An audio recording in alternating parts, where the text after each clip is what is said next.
Welcome, everybody. Welcome to our Why Try webinar today.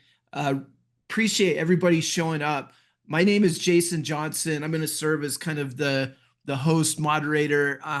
My goal is to get Christian talking here as soon as possible. But before I do that, want to go over just a couple of logistical items. First of all, thank you everybody for showing up for a June webinar. That is awesome. This is a great time to recharge the batteries, but it's also a time where we have lots of distractions. So appreciate you being here. We are going to go for about an hour today. We're going to get the opportunity to hear from one of the best in Christian Moore, social worker, founder of the Y Tribe program, author, public speaker, presenter, etc. Before we do that, just one more logistical item. In the chat, we may, from time to time, ask you to respond in the chat if you have questions or anything. Just make sure, open up your chat box, and where you type in a message, right above where you type the message, it says to, and then there's a little drop down arrow, and that's where you get to select who you share your message with. Make sure that says to everyone so that everybody can see what your question or comment may be, if you're willing to make that adjustment. After you've made that adjustment, type into the chat, just share with us, type an emoji that shares how your summer's starting off so far. Hit us with an emoji giving us how your summer is starting off so far. Perfect. We're seeing all the emotions come through. That's the well, good. I'm jealous of some of these. Nice. And it looks like, thank you for doing that. That allows me to do a quick visual check and make sure people have the chat settings adjusted properly as well. Well, it looks like we've got a little bit of everything, including some summer heat. Well, welcome all. Appreciate you being here. As I said, my name is Jason Johnson. I am the director of training for the Y Try organization. I've been with the organization for about 10 years. Background prior to that is I worked as a school psychologist in the world of public ed, worked for the largest school district in my home state of Utah. And for the last decade, I've been able to oversee training, presenting, and development of resources to help teach individuals the skills of resilience. And today we get the opportunity to hear from one of the best regarding this. And I think we have kind of a cool opportunity to hear a little bit of the personal side to this, because I know we have some really good special education representation here today. A huge shout out and thank you to all the special educators and those that work in conjunction with special educators for being here as well. Really important work, and I know Christian has a very soft spot in his heart for that world as well. And just want to call one person out by name as well. Dr. Kim Moffitt, thank you so much in Tennessee there, who's really helped get the word out to get some people here as well. So we are so grateful for our network of people that continue to show up and connect with us. So without further ado, we're here to learn from Christian on this topic of resilience. I'm going to throw it over to Christian and pull up some slides and get out of the way and let Christian go. Thank you, Jason. It's nice to be on here with Jason. I always like to say, I'm the hot air. Jason's where the rubber hits the road. He's the real deal. He's coordinated training literally in thousands of school systems across this country. So he's somebody that understands what we do. And by the way, in the chat window while I'm talking, because I have Jason on here with me, if you have any questions, concerns, anything while I'm talking, feel free to ask Jason in the chat window. And I just want to thank you guys for taking time out of your busy schedules to be with us. I know just seeing all the people in the chat window there, we have a lot of leaders and people who coordinate a lot of things on with us. So we do not take that for granted. And so we'll jump right into it. I want to talk to y'all today, and I'm excited to be talking to special ed, particularly about my favorite subject. resilience. It's something that's dear to my heart. I wrote the book, The Resilience Breakthrough, and it's just been something I'm passionate about because, people always ask me, Christian, what's the number one thing when people don't want to read the whole book? They always want to know what's the number one thing you have to be resilient. And I always say resilience has never showed up without suffering. So the key ingredient to being resilient is suffering. And, I know a lot of my peers in special ed, I myself a special education student, we know about suffering, that is for sure. And so we want to give you some tools to help these kids thrive here. So, and a lot of my story of resilience comes out of my childhood. Everybody has a journey, everybody has a story. So I'm gonna give you kind of the Reader's Digest version of my story. I verbally told my story for years, but I recently put it in a video clip so that you can see it. And I don't have to tell my trauma over and over and over. I should have done that about 25 years ago. But anyways, I grew up outside of Baltimore in the 70s and 80s. That was a fun time to grow up there. That's when hip hop, break dancing hit the scene. I was the kid on the street corner with the boom box. You see a boom box over my shoulder. And, I'd be out there dancing, popping. If you were really down with it, you wore one white glove. So I did have the white glove and the baggy parachute pants with all the zippers on it. That's me in my Washington Commanders coat.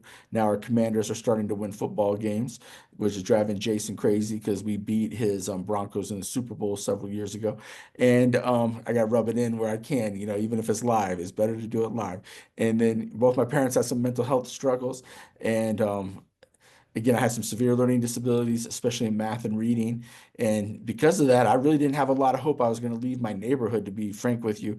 None of my friends had cars. My son read that the other day. He's 18. He's like, you couldn't leave your neighborhood? And I was like, no, none of my friends, we didn't have cars to get out of this neighborhood. He couldn't really wrap his head around that. All right, we'll hit the next one here. Again, I don't know why that's popping up again, but the author of the book, The Resilience Breakthrough. I did my thesis on the impact that learning disabilities has on poverty and crime. I learned that over 70% of youth in our youth correction system have a learning difference, over 80% of the adult prison population. We all know there's many reasons why someone's incarcerated besides a learning difference. It's like a pie. One slice of the pie could be mental health, poverty, abuse, all kinds of things, conduct disorder, all kinds of things that lead to these behaviors. But again, the majority of the time, we also see a learning disability. So that caught my attention. Some professor said to me, you can scream about this, but you got to give a solution to the problem.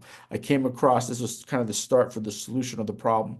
To me, I came across this Kauai longitudinal study, and it blew me out of the water. They did a 20-year study trying to figure out, two kids grew up in the same home, same background, same neighborhood. One kid makes it out, the other kid doesn't make it. I saw this in my own family. I had some older siblings spend time being incarcerated. I was able to become a national advocate, speak at the White House, convening. I was able to be a commencement speaker at Johns Hopkins. And then I had another brother who spent time being incarcerated. Is it the environment, nature versus nurture? We know it's a combination of both, but we know the key is resilience. So here's my story of resilience. I grew up in between Baltimore and DC in a family of 12 kids, 5 brothers, 6 sisters. Both my parents had some mental health challenges. My mom had social phobia, generalized anxiety disorder, had a fear of leaving the house. You have to leave the house to go get food. So there wasn't a lot of food to eat sometimes in my house growing up. Don't tell anyone, but my dad was one of the highest level code breakers at the National Security Agency. You could give my dad any mathematical problem and he could instantly rattle it off the top of his head. My dad was autistic. He was a genius, but he had very little common sense or social skills. If you've ever seen that movie, A Beautiful Mind, you've met my dad. So having 2 parents with some mental health challenges put me in a situation where I ended up being a street kid. I could hang out till 2, 3 o'clock in the morning on a school night, had very few rules, very few boundaries. One night, I was out late at night and a car pulls up and I hear a voice. And the voice I hear is the voice of a woman who I endearingly call Mama Jackson. It was one of my best friend's moms who sees me out there, late at night. Christian had so many obstacles that was going on in his home. She knows what I'm out there doing and she says, look, Don't you ever set foot on our property. I'm gonna call the school tomorrow. I'm gonna make sure you're not in any of Sean's classes. I remember thinking to myself, dang, I know I'm bad, but I'm not that bad. I could never go to school with him ever again. When you see a child that's hungry, there's no happiness there. You're thinking about what other kids have that they don't have, okay? But when you see a child that's hungry and you give that child some food, you see that child's disposition change.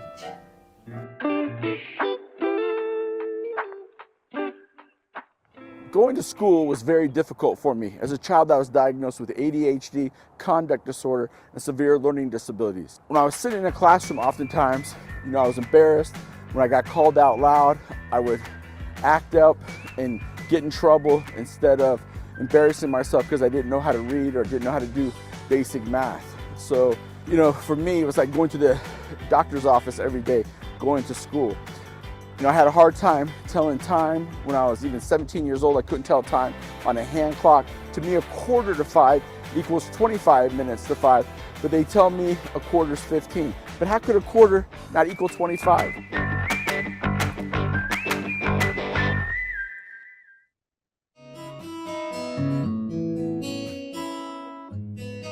When we concentrate on that more, to make sure that a child's needs are provided for, then that child will thrive.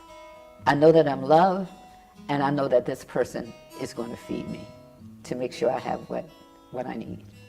Mama Jackson took over. One of his teachers in high school said to him that he would never go to college.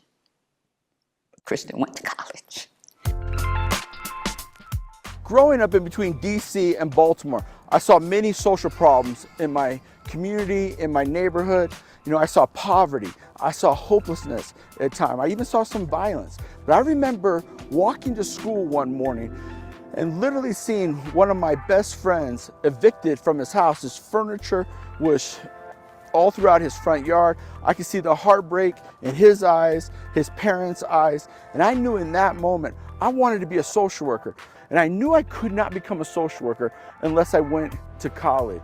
But I was told college was probably not going to be an option for me with a 6th grade math level, a 7th grade reading and writing level. Statistically, I had a better chance of playing the NBA and becoming LeBron James. His experience was at the other side of the track. Life was different. Life was unique. And the kids like that, they have to survive. I struggled getting through college math. College math is a requirement to make it through school. I remember that feeling in my stomach when I knew I couldn't graduate. They're not going to let me graduate because I can't do math. I can't count money, I can't numbers, I get confused and all of these things. He was like a bobcat in a cage. So I came up with something called the No F game plan. And this was a strategy that I used to make it through school with my learning differences. He made himself big. He made himself known to others. I'm here. Hey, I may not have what you have, but I have a street smart. I would go to every class. I would sit on the front row. I would do all the homework assignments. And I would do enough extra credit to get a D-. I would shoot for A's, but I learned in college you get just as much credit with a D-. And his paper is not polished. Other students get an A. Christian gets B, sometimes a C. But he has ideas. He has a substance. And the Why Try program that he ran with and helped incredible number of students and the teachers and administrators came out of a classwork. He created an environment to teach teachers how to really deal with students that may have significant functional limitations. I persevered. Luckily, I knew what resilience was. I knew how to take my academic challenges and use them as a reason to knock down barriers, to focus on what was right with me, not what was wrong with me. the vision of why try. And I think this thing is called the roller coaster ride. And I'm so glad that when he fell off of that roller coaster, that he got back on. Dr. Virgil Wood, civil rights icon and close friend to Dr. Martin Luther King, learned about Why Try's impact and decided to honor Mama Jackson with the National Rosa Parks Save the Children Award. Mama Jackson gave me a safe and loving environment so I could thrive. She didn't get rid of my problems at home, at school, in my neighborhood. She showed me how to use those problems as a fuel source to put one foot in front of another and create a productive outcome with the opposition. Despite my many challenges, I was able to get a master's degree with a 6th grade math level and a 7th grade reading and writing level, and become a licensed clinical social worker. As a school social worker, I quickly noticed it was very difficult to engage students like myself, especially students coming to school with no paper, no pencil, no notebook, totally disengaged from the academic process. I noticed doing verbal cognitive intervention didn't reach many of these students. One day my colleague pointed out to me that most of the students I'm working with are visual learners, not auditory learners. So I thought to myself, wait a minute, I'm an artist. Why would I not take everything and make it visual for the student? Most of these kids are visual learners. So I decided to take evidence-based mental health practice and deliver it in visual metaphors. And I noticed once I did it in a visual metaphor, the student locked in on the visual picture. It kept them engaged. They were far more interested in what I was doing. I knew I had the student in that moment. Using visual metaphors to teach things like your decisions have consequences, how to tear off your labels, how to understand your emotions and the emotions of others. And what was really exciting to me is sometimes 2 or 3 weeks later, they could remember the details of what we did a few weeks before in counseling. And that's when I knew we had that engagement. Then we decided to reinforce the picture with music and physical activities to increase that engagement even more. We took brief solution-focused therapy, reality therapy, strength-based counseling, and combined it into a learning method that any educator or counselor could use to reach students, especially students that are having a hard time answering the question, why try?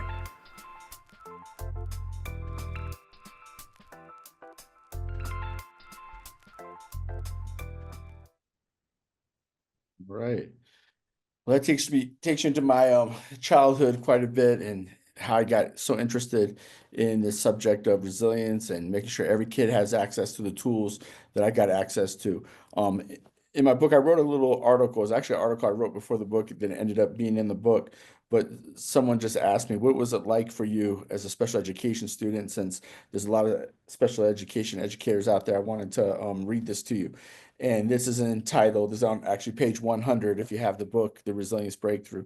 But I just want to go ahead and just read a couple paragraphs to you. So this was my world of special ed. And remember, keep in mind, this was special education during the 70s and 80s. I know there's been massive improvements since then, but it says, there are 2 words that most people with learning differences hate to hear and would probably never, ever, ever say to another human being. And the 2 simple words are just think. The first time I remember hearing those 2 dreaded words was in the 1st grade while learning addition. Even now, decades later, I vividly remember the teacher leaning over my shoulder and saying, Christian, excuse me, just pay attention, just think. 2 plus 2 equals what? It's right in front of you. We've been over this. If 1 plus 1 equals 2, then what would 2 plus 2 equal? Then she said those words again. Just think. If 2 plus 1 equals 3, then what would 2 plus 2 equal? Think about it. As I sat there looking at the paper, I thought to myself, what in the heck did 2 2s have to do with a 4? And when is this teacher going to walk away from my desk? When is she going to stop tapping her long red fingernails on the number 4? I'm starting to wonder if the answer's in her fingernails, because just thinking is not helping me get the answer. Maybe she will walk, maybe when she walks away, everyone will stop smiling at me and looking at me like I'm an alien because I don't see how a two and another two magically create a four.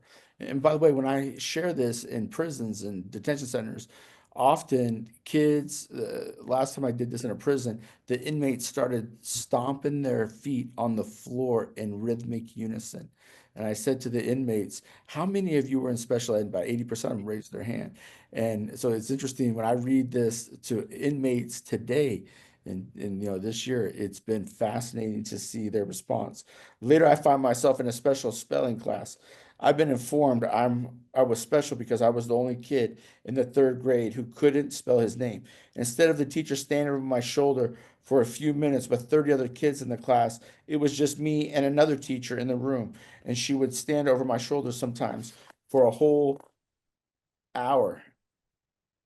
In our first session, the two words jumped up and bit me again. Just think, sound it out. Write a C 10 times and an H 10 times, then an R 10 times, then an I 10 times. Just think, you can do it. What do 10 C's have to do with my name being Christian? I asked myself. And what in the world does the C sound of ka, have to do with my name being Christian? In the third grade, I was placed with other kids like me for the first time. There are about 5 of us who were constantly told to just think, and we sat at the back of the room at a table. All the other kids in the class had individual desks who could just apparently think. We had individual desks, they had individual desks, and I noticed that we had dumbbell math and reading books, different from everyone else's. My next recollection of the magic words was in the 7th grade. One of my biggest fears at this time was a simple question: what time is it? The teacher would tell me to just think, and she tried to explain to me that a quarter to 5 means 15 minutes to 5. And when to me and my non-thinking self, a quarter equaled 25. All I could do was come up with the excuses to get out of the pressure of telling time. What time do you think it is? Or what time, or it's time for you to get a watch, or you can see the clock just as good as I can. Or I would just throw an embarrassing tantrum. When you are in your teenage years and you're struggling with telling time, you soon start to have a lot of self-doubt about your future.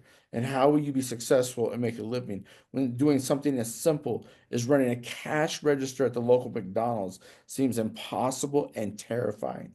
Chances are the McDonald's manager won't tell you to just think, but to come back when you have some of the most very basic math skills. So I was 28 years old, before I made over $6 an hour. And a lot of it was my anxiety around these issues with my learning disabilities. But I did have 2 skills. I could talk nonstop and I could draw really good. If you notice, I make a living today through nonstop talking and making everything visual. I noticed most of these students I'm working with, excuse me, I noticed most of these kids I'm working with were visual learners. To just sit there and do verbal talk therapy with them, didn't engage them. I knew they needed 2 things. We needed to make mental health relevant to them, and they needed some powerful relationships in their lives. You all know I wouldn't be here speaking to y'all today if Mama Jackson hadn't showed up in my life. And again, one of the highlights of my life was her getting Rosa Parks Awards. So I want to take a minute to honor Mama Jackson. I jumped into Just Think so fast, I didn't even take the time. But do want to acknowledge her, and my wife read all my textbooks to me in college. But again, I learned they were visual learners, and so I just started hand drawing everything in counseling for these students. At the end of the hour, I'd say, "What does this picture teach?" We've never had a kid go, "I don't get this picture." If you spend an hour walking them through this picture, I promise you, they will get it K through 12th grade. A kindergartner can understand these pictures, and they're relevant to a 12th grade, and you'll see why in a minute. So I'm going to just highlight these metaphors for you real quick. The next metaphor here, and by the way, we have these skills of resilience, but this next metaphor here just shows kids their decisions have consequences. This one, we want them to tear off the labels, to get on that track to opportunity, freedom, self-respect. We want them to tear off their labels. When I grew up, I had many of these labels right here: failure, druggie, learning disabled, dumb, lazy, rebellious, attitude problem, troublemaker. So I had to focus on what was right with me, not what was wrong with me. One of the activities we'll do with this one, I'll take the piece of paper, turn it over, draw the outline of a can, and start filling this can up with their strengths, what I like about myself, what other people like about me, their accomplishments, their goals, their dreams. I know this is one Jason is really passionate about tearing off labels. Is there something you want to emphasize, Jason, on tearing off labels? I know this is one that means a lot to you. Yeah, I mean, so part of the core of the Why Try approach is we really try to make this interactive and with the students. And so we have these visual metaphors, we have activities, we have a whole bunch of art activities, really powerful art journals, and everything connects back. We've boiled resilience down to like 10 specific skills of resilience. And so every one of these connects back to some particular skill of resilience. In this case, tearing off labels is part of the skill of resilience of developing a positive self-image. Can we help students recognize the goodness that's in them? And so we have some really powerful art activities. Some of the most powerful student interactions I've experienced have been through this learning unit where students are given the space to kind of process through a lot of times they don't even realize that they have these negative labels attached to them that are impacting their ability to see hope in the world and see hope and self-efficacy within themselves. And so it's all of them are fun, but this one really tends to touch a nerve with students. All right. So the next one is we emphasize is again, Jason had just talked about the visual metaphors, activities, and so on. And then this next one here is how to get connected to understand your own emotions, your own defense mechanisms, and the defense mechanisms of others.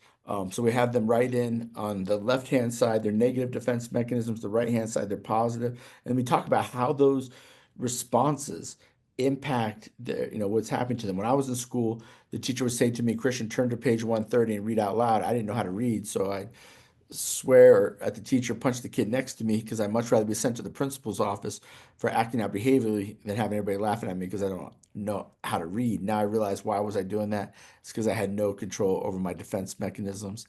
This next one here is what we call the motivation formula. I look at life's problems being like water. Water can flood and do damage, or water can be channeled through dams and create electricity. It can be our best friend or our worst enemy. So, we have to drink enough water to stay alive, but we know too much water can literally kill us. As I travel across the country, I've seen firsthand what flooding can do. And the next one here is climbing out. This one's a tribute to my home state of Maryland. Hey, Jason, want to break this one down real quick? Yeah, this one is part of our peer influence and relationships learning unit. So the big picture skill of resilience is how we connect with others. And each one of these visual metaphors is part of a series. We've actually developed elementary specific grade banded versions of the images. In this one, oh, nice, Andrea. Yeah, great Maryland connection. In this one, we're typically exploring the impact of negative peer pressure. You can see that crab is trying to climb out of the hot water and other crabs are grabbing it and pulling it back in. And we see this all the time with our students, right? We'll start to make progress in our office or our classroom, and then they'll go back home or back into their community or their friend group, and the progress we made becomes undone as they kind of get pulled back into these pots. And so we're trying to help equip them with skills to be able to withstand the impact and influence of negative peer pressure while also trying to connect with positive systems of support. Really vital part of resilience. All right. And the next one's a simple kind of social work problem solving model. We have them write in the hurdle, whatever their problem is. And then we just walk them through. They have to identify the problem. They got to get help. They got to take action. It helps get them over top that hurdle. The one I just want to emphasize is number 5. On a scale from 1 to 10, believing, circle where you are and believing that change will happen. 1, I can't change. 5, maybe. 10, I know I have the strength to change. If they say anything below a 5, I'll spend the next couple of weeks helping them believe that change is possible. Because think about it in your own life and my life. If I don't believe change is going to come from something, I'm not going to put a lot of effort in. And I think it's just something built into human nature. They have to believe change is possible and that there's some positive outcome on the I think it back. highlights the connection of hope and resilience. It's almost like a hope meter, and hope is a critical ingredient for resilience. Yep. This next one's just a maze. It takes me about 20 minutes to get through this maze. I'll say to get through this maze, you had to have the desire to do it. You had to put the time in. You had to put the effort in. It's hard work. When they get to the end of the maze, sometimes we'll even take it from them when they're in the T, and we'll say what you're experiencing. They're like, give me my maze back. But I'll say what you're experiencing is the accomplishment zone. That's the feeling you feel when you get your high school diploma, when you win at a sporting event, or you learn how to play an instrument. Anything you have desire to do, you put time and you put effort in, you're going to experience the accomplishment zone.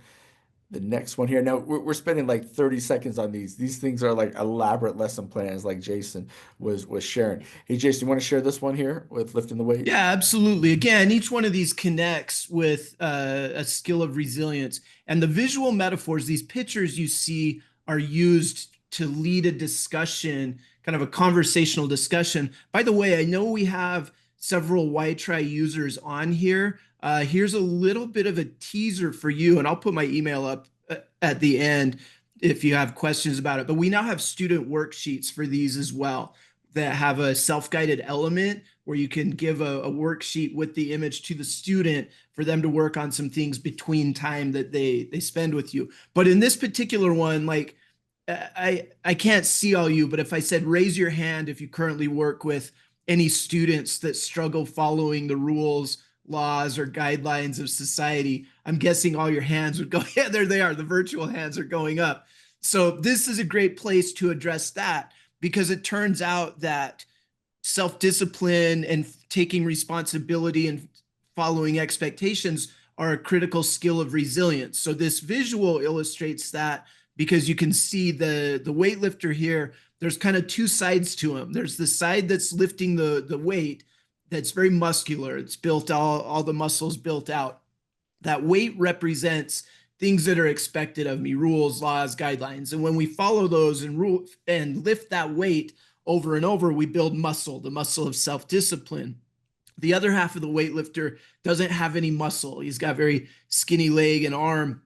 And that half of him is just lifting a balloon. And the balloon represents things that we've given up on or things that get us in trouble. And when we participate in those things, we don't build any self-discipline. But it turns out to be resilient, it does require some self-discipline. It takes self-discipline to say no when it's unpopular, to walk away from an unhealthy situation. It takes self-discipline to get up and try again if things don't go our way or if we fail. And so the visual provides a great space to teach and explore this idea, and hopefully your students, as you walk through it, begin to see their own lives within the imagery that we're working through. It makes it a really fun way to interact around these critical skills of resilience that influence every aspect of their lives, whether it's academic, social, relationship, family, etc. All right, the next one here is getting plugged into a support system. This one's really interesting to me because for years I screamed as a social worker, the most important X factor is a relationship, a relationship, a relationship. And everybody out there knows that that's true. But what's interesting is people would push back on me a lot of times and go, oh, there are other things more important. And then something called COVID hit, and we did a worldwide study, and nobody's debating anymore if relationships are the most important thing. We saw increase in stress, anxiety, depression, suicide. Almost every mental health factor shifted during COVID. And again, so one of the good news is that debate is over. We know kids have got to get plugged into at least 3 of these: a parent or caregiver, a positive friend, teacher, counselor, school official, a positive or mentor, something that inspires and motivates them to do good.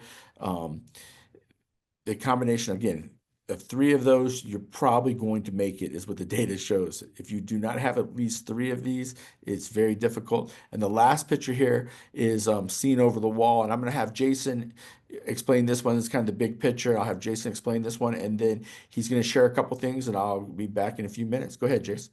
Yeah, thank you. So this image, this is usually one of the latter ones we teach, and this represents kind of 2 key things we want to happen. This really represents the journey we're taking our students on. You can see that student on the ground level has a very limited view. There's a wall blocking his view, and that wall represents different challenges our students may have in their life. And our goal is to help them step away from that wall and then build a framework of steps that represent skills of resilience to help move them to the top of that wall. So the student at the top of the wall still has challenges in his life, but he has an expanded view. He can see opportunity, freedom and self-respect in his future. And so the key skills of resilience that we're teaching here is, number one, a shift in perspective towards a more resilient mindset. Resilient people, well, I mean, I can ask you, like, do resilient people still have challenges in their life? Absolutely. We know that they do. Then the important question is, how do resilient people view their challenges? And the answer is they tend to view them a little bit differently, even though the challenges are there. And so this picture represents that shift in perspective to where we begin to view our challenges differently. From a clinical standpoint, this is rooted in the concept of self-efficacy, which is a common measure of resilience. Self-efficacy is kind of like the combination of hope and confidence that you believe you can influence your outcomes.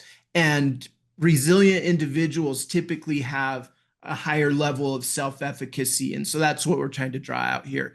Now, the other thing that I want to visit with you about just a little bit, and by the way, we use these in pre-K and elementary settings.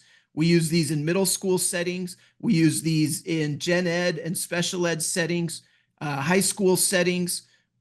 It's this program that Christian has really eloquently shared kind of the history of. It started off primarily being used in one-on-one settings with counselors, and then it expanded out into something that was used in small groups, and then eventually expanded out into something that resembles more of like a classroom style curriculum. And it's still used in that type of all three of those settings. We're in all 50 states, we're in the United Kingdom, we're in Australia, we're used still in one-on-one settings, small group settings, classroom and school-wide settings. The program itself includes a toolkit that has materials for facilitators to deliver, visual metaphors to teach to students, hundreds of activities, hundreds of journals, art activities, curated video clips, curated book lists, and then just recently completed these student worksheets that we're getting really nice feedback on. And so we've been around for about 20 years, and over the last 2 decades, we have created a very robust collection of resources and guidelines to help ultimately teach the skills of resilience. So at the core of this Y-Tri approach that Christian has lived and modeled is this concept of resilience. And it lies at the center of everything we do. That's why we've taken it and broken it up into these 10 skills so that we can take this skills-based approach to resilience. So just a quick primer to make sure we're all on the same page with resilience. And you'll hear me refer to the Y-Tri approach. The Y-Tri approach is the combination of delivering skills-based content combined with good delivery strategies, or what we would describe as competencies. So from a fidelity standpoint, within the world of Y-Tri, if you're going to teach resilience, you need a good combo of good skills-based content and good resilience-based competencies. At the core of this resilience approach is this idea of what is resilience, where does it come from? And now I see your question. I'll circle back to that here in just a minute. So 50 years of research now has taught us a lot about resilience. The fundamental question for almost all resilience research is, why will one person respond in a very destructive way to a challenge? Maybe they give up, hurt themselves, hurt others. And another person, when faced with similar challenges, why will they engage, try to learn, try to get better, try to improve? Why do humans respond so differently to challenges? And the answer is, in that moment, one is demonstrating resilience and one isn't. So resilience is this thing inside of us that directly impacts how we respond to a challenge. It has massive impacts in an academic setting. We know that, particularly those of us that work with students that struggle academically. We know that resilience is a key piece there, but it also influences every other aspect of our life, how we get along with other humans, how an adult engages with their job or the work environment, how we deal with stressors of life that we know never go away. So the big fundamental question is resilience something you're just born with, or is it something that you can teach? And the good news is the research shows overwhelmingly that resilience can be taught. Now, this question is tricky because some humans are born with a higher level, a higher predisposition towards being resilient. I have 5 children and I see different levels of resilience in all of my kids. But the good news is the research overwhelmingly shows that resilience can be taught. The godmother of resilience research is a woman named Ann Mastin. She's out of the University of Minnesota. She's been able to show that virtually all humans have the capacity for resilience and that their resilience can be increased. And I think that's important for us as educators because it means every student you work with does have within them the seeds of resilience if we can figure out the formula to kind of tap into that and help that resilience grow. And so that's really one of the fundamental concepts that the Y-Tri organization is trying to assist with is how can we help you increase the resilience in every one of your students. And then a lot of times what happens in the process is our resilience as the facilitator starts to increase as well. So basic definition of resilience is this, is the ability to bounce back when you have every reason to shut down, but you fight on. And then we expanded the definition out in the book, The Resilience Breakthrough, that Christian wrote. And we actually identified 4 key sources of resilience that every human has. And we have a really nice model of resilience built around these 4 sources. I'm going to go over them very quickly. Keep in mind, we have full day workshops behind these. But at the simplest level, the 4 sources of resilience that every human has are relational resilience, which is the idea that human connection is our greatest source of resilience. We kind of alluded to that earlier. Street resilience is a really cool, powerful source of resilience that's all about learning how to channel negative emotions, negative experience towards productive outcome. How do I let challenges not bring me down? And is it possible to actually challenge or channel my negative emotion towards productive outcomes? That's street resilience. Resource resilience is all about becoming great problem solvers, being resourceful to use internal and external resources to become a better problem solver. And then rock bottom resilience is this kind of culmination of everything we talked about before, specifically into that skill of self-efficacy and hope. Those are the key ingredients of rock bottom resilience. Rock bottom resilience suggests that when humans hit rock bottom moments, oftentimes there's a kind of survival-based resilience that kicks in. We see that, is so-and-so going to change? No, they haven't quite hit rock bottom. So rock bottom sometimes draws that out in us. And the goal is, if we can identify those skills, can we apply them even when we're not at rock bottom moments? We always teach things with a visual metaphor. That's our preferred way of teaching. It tends to stay with us. The visual metaphor for those 4 sources of resilience is that we use as a match. Like if I take a single match and light a match, how hard is it to put that match out? It's very simple, right? A puff of air, wind comes along, it'll put that match out. So what would I need to do to strengthen that fire, that flame? I would need to build something that looks a little more robust, something that looks like a campfire. Now, if the same wind that put out my match hits this campfire, what's going to happen to it? Not only is it not going to put the fire out, it's actually going to strengthen it, stoke it. And everything in this image is symbolic of something within this resilience formula.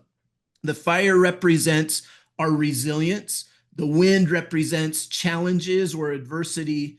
And then that fuel source, the match or the logs, represent those sources of resilience. So if we can strengthen our resilience with a strong fuel source, specifically those 4 sources of resilience, then we can build our flames, our fire of resilience strong enough so that when the winds of challenge hit, it doesn't extinguish it, it actually stokes it and makes it stronger. And that becomes the goal. That sometimes the other word for that would be like to thrive. that fire is thriving. That's really the goal with resilience. How can we help our students thrive even in the face of adversity? Because many of them have challenges may not be able to take away from their lives, but if we can help them maintain the ability to thrive even amidst adversity, that's really what it's all about. And then that has long-term lifetime impacts. One of the key tools that we teach, and I know we're hitting you with a ton of information. We're going to, just as a teaser, at the end of our presentation, I'm going to put up a QR code, and we have a resilience bundle we want to share with you that has some resources, as well as some alignment material with special ed high leverage practices and contact info. But I want to hit this one real quick. One of my favorite tools that we teach from the toolkit around resilience is this visual concept of flipping the switch. At its simplest form, flipping the switch is this mental strategy that allows us to, in the moment, change our perspective towards our challenges. If you think about like a light switch in a room, if a room's dark and I flip the light switch on, suddenly I can see things differently. I can see what's going on in the room. And we have the mental ability to do the same thing towards challenges. And it begins with this simple flip the switch question. How can I use this challenge to better my circumstance or create a productive outcome right now? When I teach this to students, we do a lot of work. We'll do homework around it. Your homework assignment this week is to find an opportunity where you can flip the switch in the moment.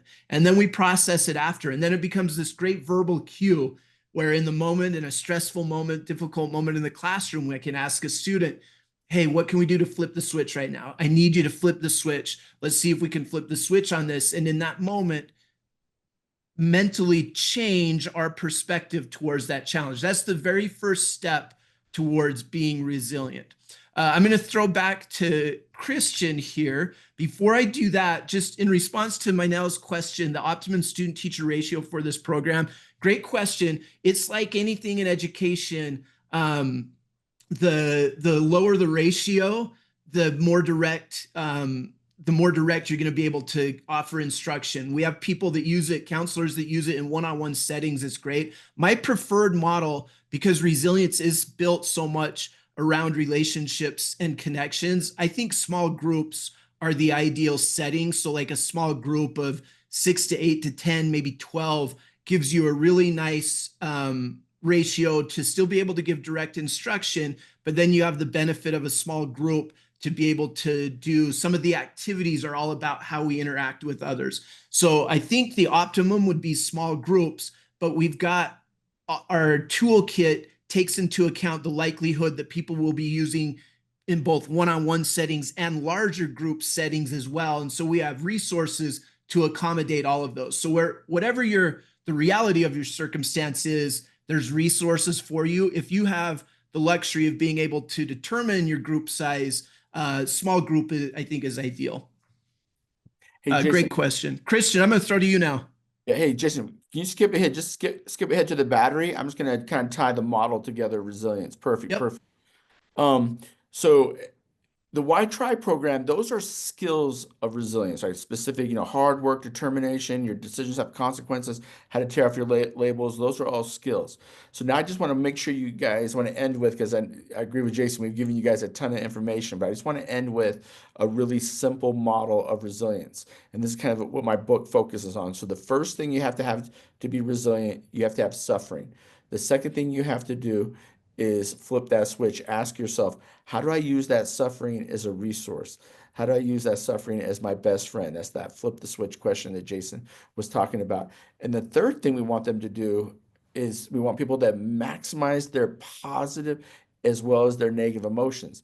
And then you have those 4 sources of resilience. I'll just kind of highlight those a little bit. That first one Jason talked about was relational resilience. When I feel like giving up, it's because my 2 kids are dependent upon me. I put one foot in front of another.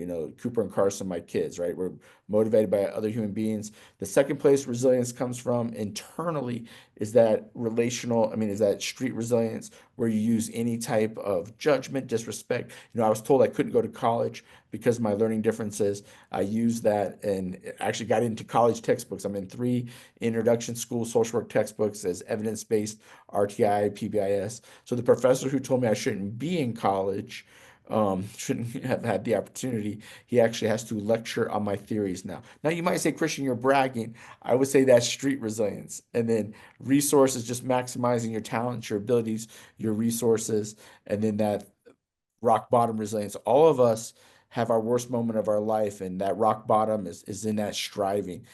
Now, it's one thing to tell people, hey, we want you to access those, we want them to get those 4 sources of resilience, but we want to give them as much motivation to do that. And that's where this one I'm going to end with comes from. This is what really gives them the motivation to and the insights on how to, tear off those, how to get through why, try to tear off those labels, control their defense mechanisms, apply the skills of resilience, but at the same time, have the inner motivation. And so the first thing I'll say to kids, can you charge a battery with just a positive connection? They'll say no. Can you charge a battery with a negative alone? They'll say no. The battery charges because the positive and negative come together. So for example, I didn't grow up with a lot of these positive emotions. Jason, if you want to hit that next slide, I think they will pull up hit both of them here. So I have all, there we go. And so I didn't grow up with a lot of self-respect, happiness, hopeful, gratitude, acceptance. I'm here speaking to you all today because Mama Jackson showed me what to do with my negative emotions, how to take frustration, confusion, anxiety, fear, shame, stress, sorrow, how to create a productive outcome with those emotions.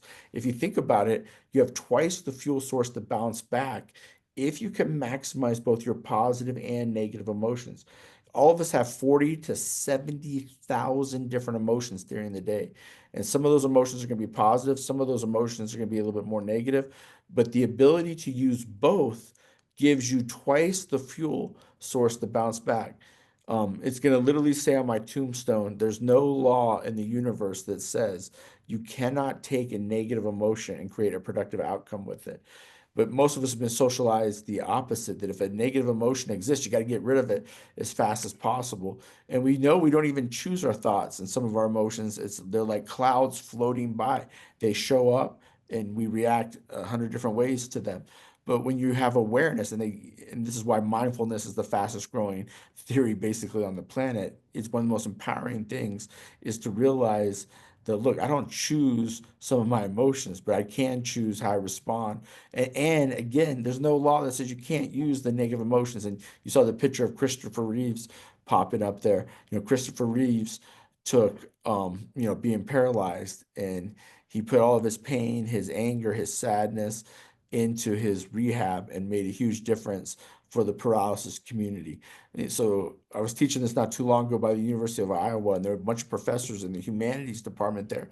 And they said, Christian, do you realize that some of the greatest music, films, art are all examples of people taking their negative emotions and creating productive outcomes with it? Like Les Mis, Hemingway took heartbreak. He was hurt in the war. It was World War I. He was hurt. This nurse kind of heals him, helps bring him back to life, and he falls in love with her, never sees her again. And they ask him at the end of his life, how did you write like that? And he just said, look, I fell in love with this nurse, tells this story, and the rest is history.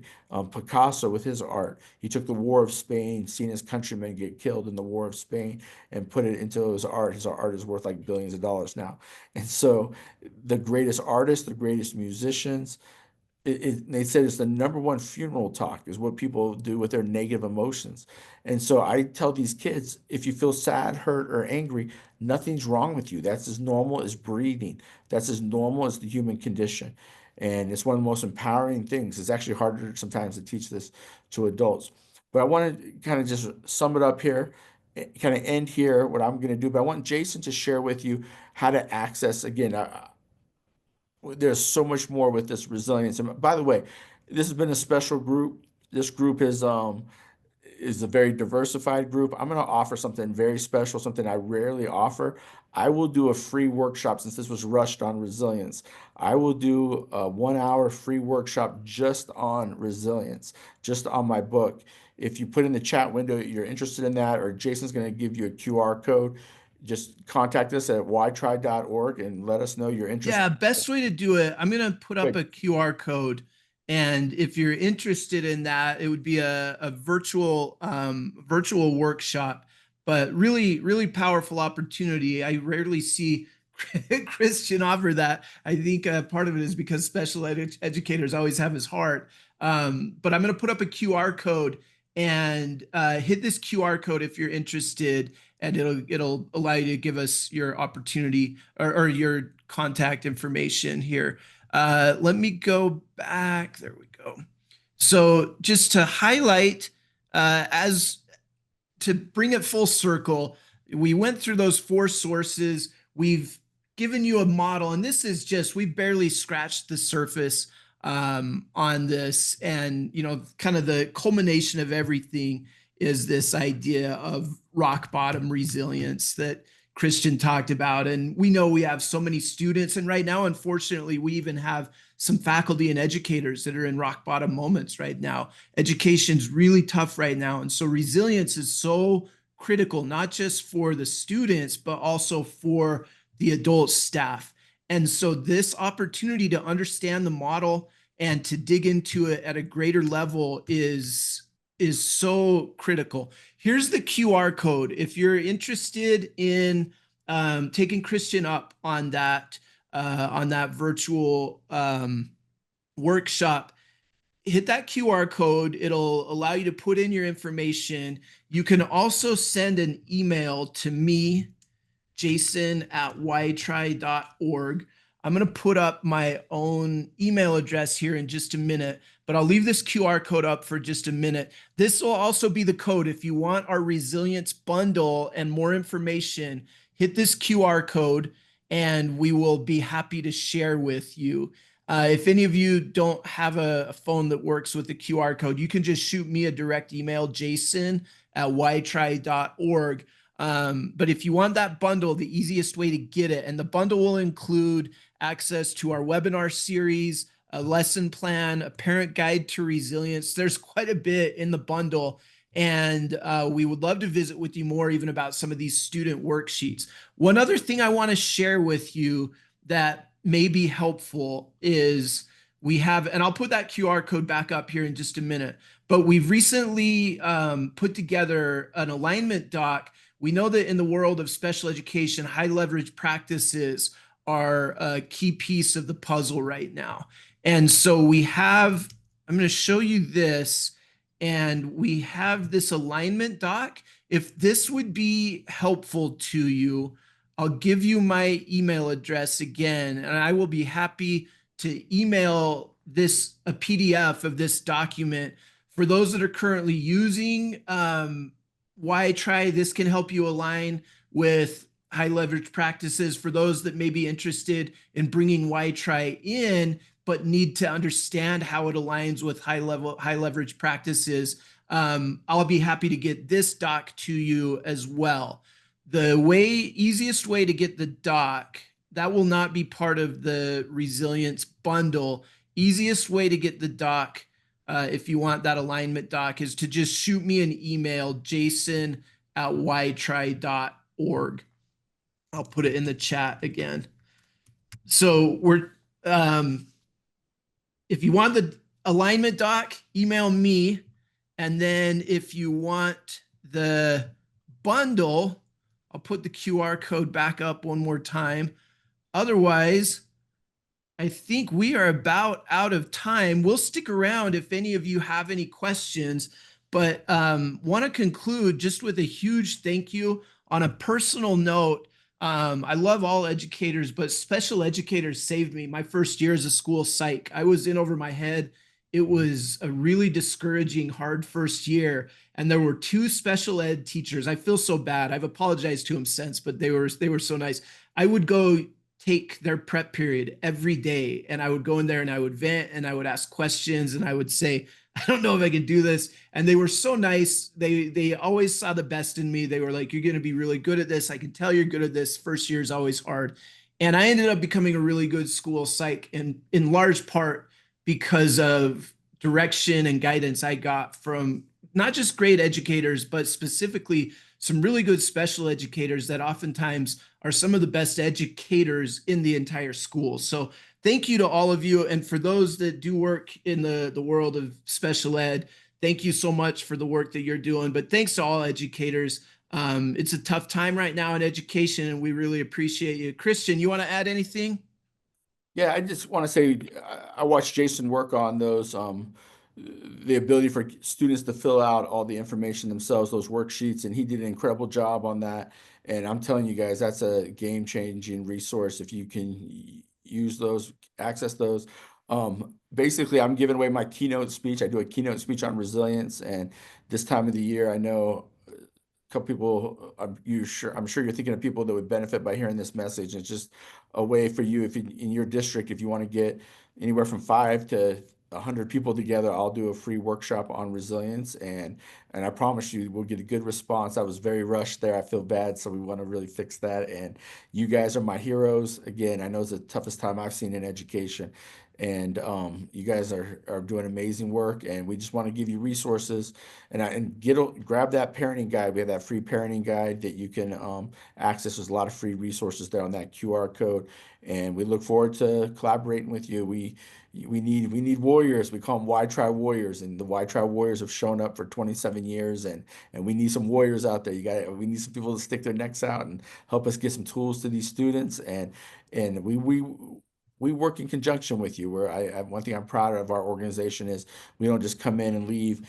If we do some work with you, we're there to support you, and we'll fight the fight with you. But we're seeing too many kids struggling right now, and we got to get resources to them. If my kids have access to evidence-based resilience, every child in this country should. Thank you for your time.